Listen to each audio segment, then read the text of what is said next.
जय गुरु जी, संगत जी, गुरु जी के श्री चरणों में कोटि कोटि प्रणाम।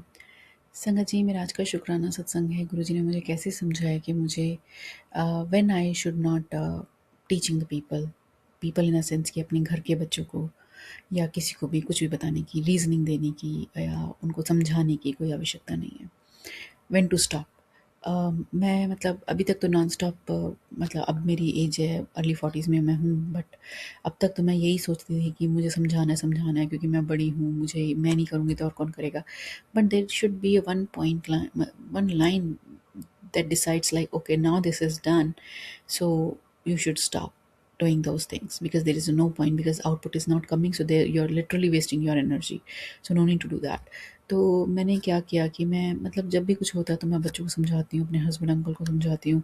और समझाना का क्या है कि मैं एक्चुअली बच्चों को ही सिखाना चाहती हूँ क्योंकि मेरी रिस्पॉन्सिबिलिटी है बीइंग अ मदर। और they are teenagers and they need to learn so many things. We are in like US and we don't get the help here, or they need to learn each and everything and they need to do everything from the scratch by themselves. तो उस case में मुझे मतलब of course उनको सिखाना है तो मैं सिखाने की कोशिश करती हूँ। बच्चे टीनेजर हैं तो मतलब थोड़ा बाउंस भी कर देते हैं, बाउंस बैक भी कर देते हैं, बट उस केस में हस्बैंड अंकल बीच में आ जाते हैं और फिर क्या होता है कि बच्चों को ईजी एस्केप मिल जाता है। तो ऐसे हमेशा ही होता है, आज तक होता ही आ रहा था। तो मैं बच्चे मतलब ऐसे बचपन से सिखाने की कोशिश कर रही थी, बट अब देखिए टीनेज में आ गए हैं तो अभी भी नहीं सीखे, तो मैंने कहा अब क्या सीखेंगे, अब तो टाइम निकल चुका है, ऑलमोस्ट गॉन। 1 और 2 ईयर्स में क्या सीख लेंगे, और अब तो स्टडीज़ का इतना प्रेशर होगा 11th 12th की, तो क्या ही अब मैं ही नहीं सिखाऊंगी उनको, राइट? क्योंकि हेल्दी माइंड रखना है उनका, और ताकि वो अच्छे से पढ़ सकें। तो ख़ैर ऐसा हो जाता है। तो मैं मतलब मैं परेशान हो गई, मैं दुखी हो गई थी इस बात से कि मैं बच्चों को कुछ सिखा नहीं पा रही हूँ। तो मैं of course my go to person is Guruji, और जब सब कुछ मतलब चुप हो गया और तो मैंने गुरुजी से ही बातें होती हैं माइंड में, तो मैं पूछ रही थी तो मेरे स्क्रीन पर मैसेज आता है कि जो इंसान खा रहा है ना, उसमें मिठास घोलने की कोशिश मत कर। मतलब समुद्र का खारा पानी है, उसमें तू जितना भी मीठा डालेगी वो खारा ही रहेगा। तो उसको सिखाने की कोशिश मत कर। That means indirectly I got my message कि आई शुड स्टॉप। अब जो चल रहा है चल रहा है, अब जो नियति करेगी करेगी, जो सिखाएंगी सिखाएंगे, समय सिखाएगा। अब वो ठीक है, वो हंस के सीखें, रो के ठीक सीखें, ये उनका आगे जो भी होगा वो देखेंगे, गुरुजी महाराज देखेंगे।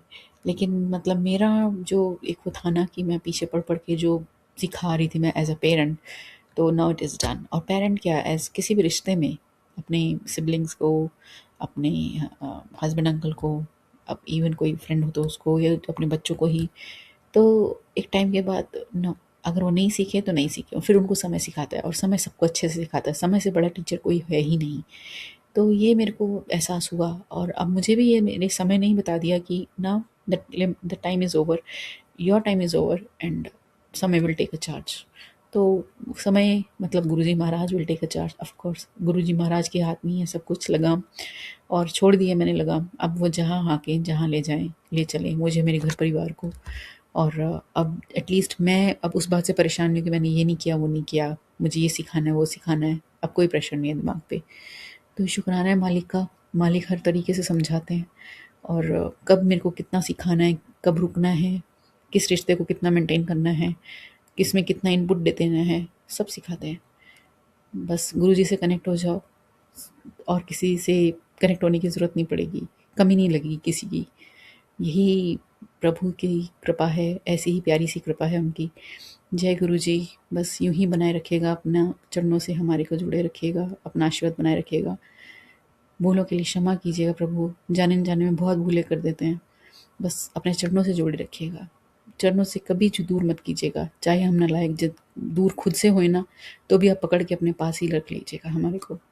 जय गुरु जी, शुक्राना गुरु जी।